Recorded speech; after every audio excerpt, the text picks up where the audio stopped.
Hello and welcome back to the channel. So today we have a very different video. We are actually going to go to Walmart and check out my local Goodwill to see if we can get any vinyl related finds and just check out some other stuff. I brought my brother with me today.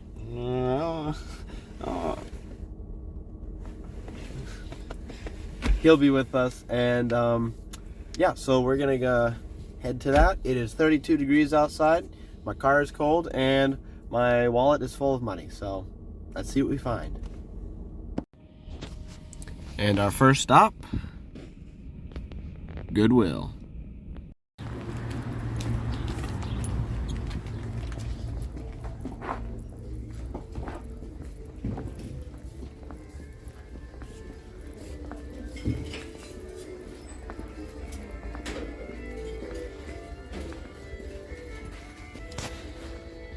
Well, here we go. Whatever this is, Sony Cybershot. Here's what's left of Logitech Quick-Cam.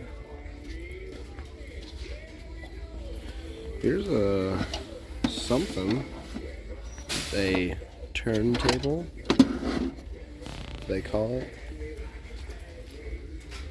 There's that A16 CD disc changer.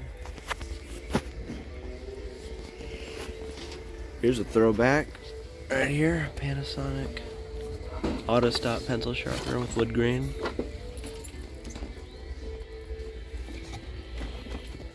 Printer. Looks like a printer, no scanner. OEM Dell keyboard. Wii Fit. Wii Fit board, upside down Wii Fit balance board. The assortment of subwoofers missing their receivers. Some Infinity satellites. These look extremely fake. Whatever this is. Looks like some cases for some Kindles. One Sony bookshelf speaker. Single one. Blu-ray player.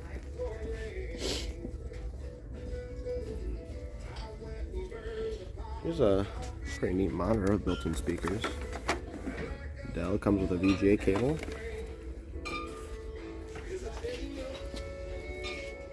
Another TV down there. That's about all I'm seeing right now. Over here you got our assortment of portable displays and such.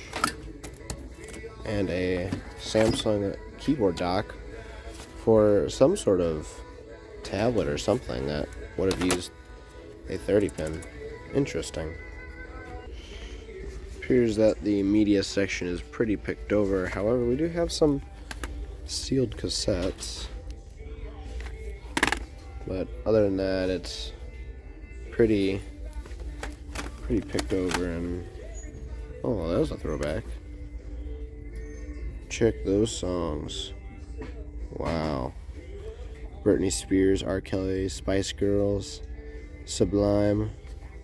Specifically the clean version of What I Got. Jacob found a sweet little fine VeggieTale Lord of the Beans. Pretty cool. If anyone's looking for a 360 copy of Monster Madness Battle for Suburbia, it was originally pre-owned at GameStop for $2, but Goodwill has decided that it is a $5 game. So, I don't know if that's a deal or not, but it's here. And time for the vinyl.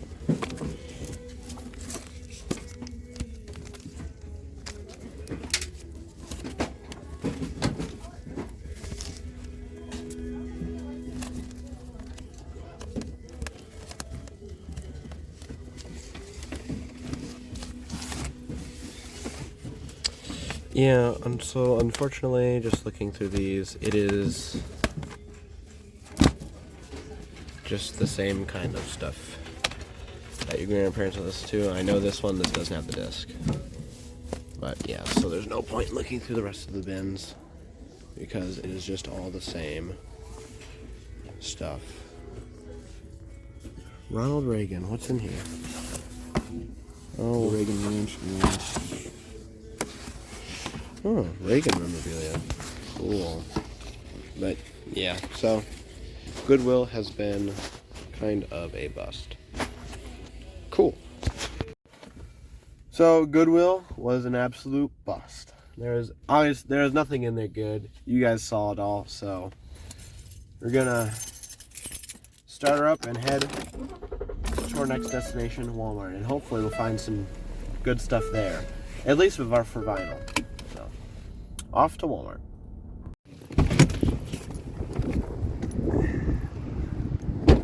I give you Walmart. Always got to make sure we lock the goods.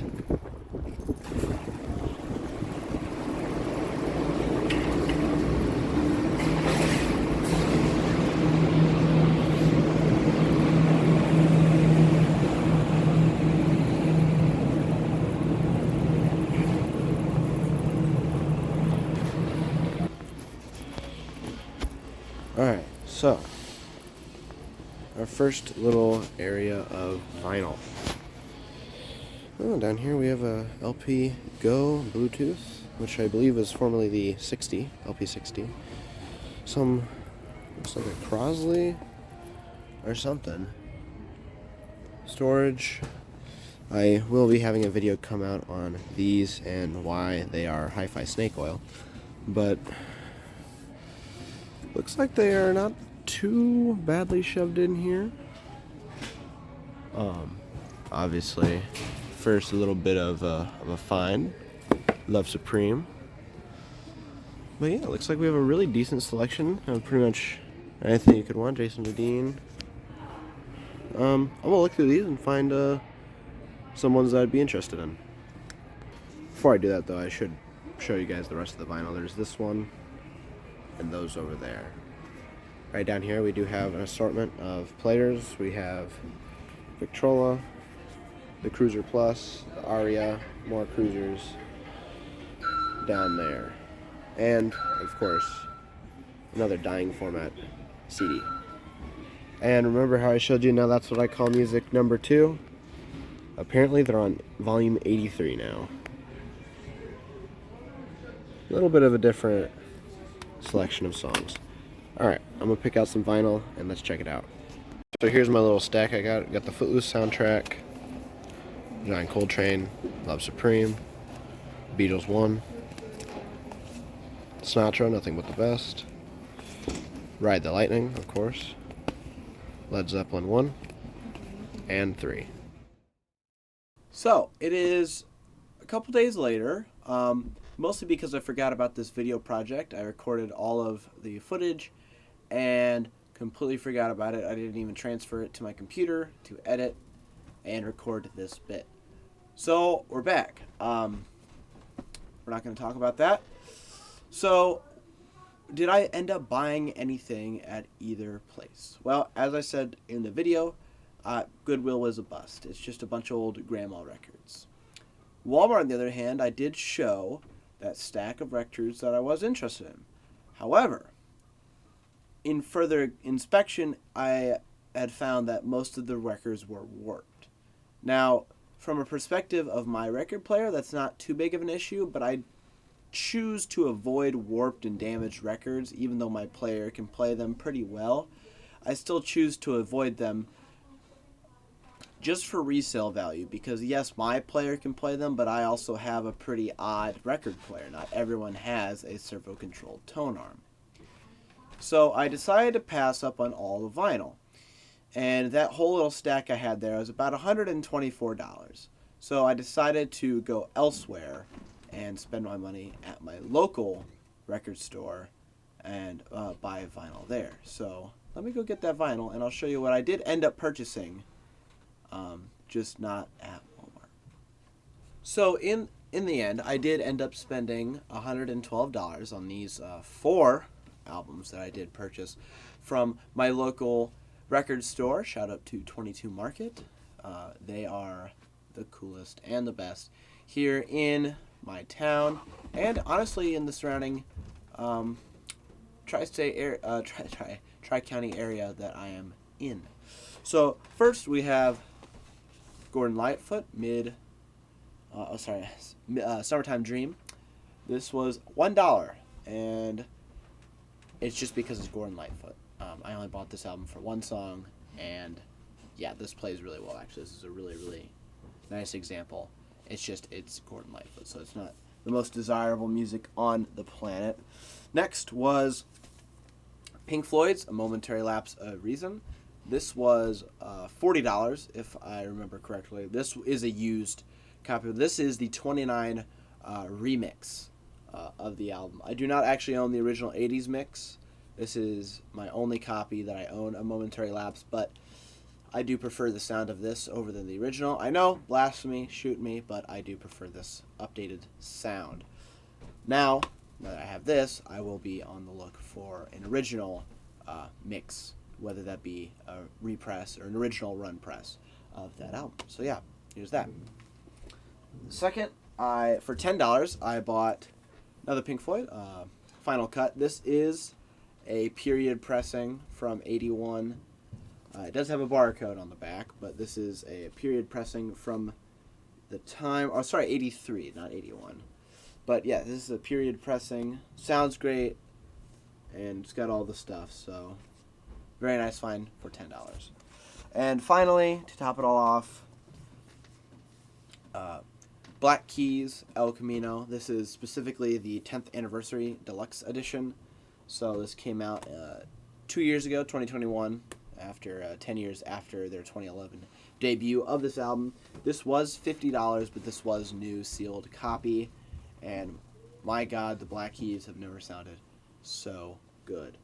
So overall, going to my local record store over Walmart, I think was a better option for me.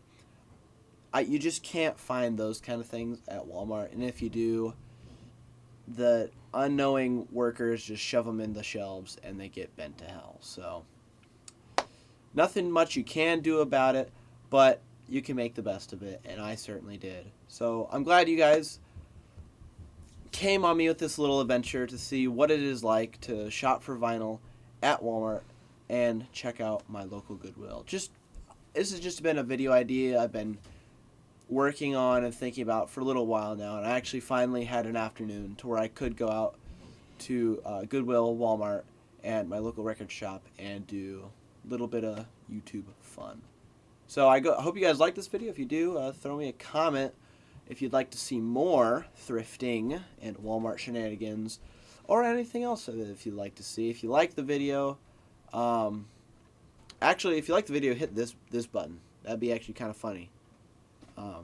But if you also like the video, you could hit this one, whatever. Subscribe, do all the other nonsense that everyone else talks about. But this has been RNC Music, and I am out.